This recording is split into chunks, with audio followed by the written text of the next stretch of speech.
Hello, welcome your my channel. നമുക്കിന്ന് വീട്ടിലെ വളരെ ചിലവ് കുറച്ച് നമുക്ക് കിട്ടുന്ന പാലും കൊണ്ട് എങ്ങനെ നമുക്ക് ആവശ്യമായ നെയ്യ് ഉണ്ടാക്കാമെന്ന് നോക്കാം. ആദ്യം നമ്മൾ നന്നായിട്ട് തിളപ്പിച്ച ശേഷം പാല് നല്ലതുപോലെ തണുക്കാനായിട്ട് വയ്ക്കുക. തണുത്ത ശേഷം അതിൻ്റെ ആ പാലിൻ്റെ പാട മാത്രം ഇങ്ങനെ എടുത്ത് ഒരു പാത്രത്തിലോട്ട് നമുക്കാക്കാം.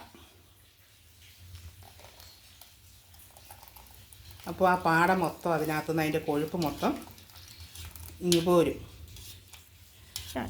അതിന് ശേഷം ഇതിനകത്ത് അല്പം ഉറയൊഴിക്കുക. ഉറയുന്ന തൈരോ മോരോ നമ്മുടെ വീട്ടിലുള്ള നല്ല പുളിയുള്ള തൈര് ഒഴിച്ച് വയ്ക്കുക. ഇത് ഉറയ്ക്കാനായിട്ട് വയ്ക്കുക.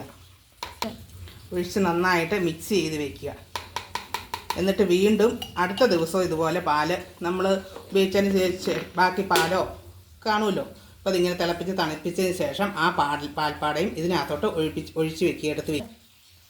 വീണ്ടും ഇങ്ങനെ പല ദിവസം പാൽപ്പാട ഒഴിക്കുക. അതിനകത്ത് ഇടയ്ക്ക് ഇതുപോലെ മോര് ഒഴിച്ച് കൊടുക്കുക. എന്നിട്ട് അത് നല്ലപോലെ നമുക്ക് ആവശ്യത്തിന് ക്വാണ്ടിറ്റിയിലായി കഴിയുമ്പം ഫ്രിഡ്ജിനകത്ത് വെച്ച് നല്ലവണ്ണം തണുപ്പിക്കുക. തണുപ്പിച്ച ശേഷമാണ് നമ്മളിത് അടിച്ച് വെണ്ണയാക്കി എടുക്കുന്നത്.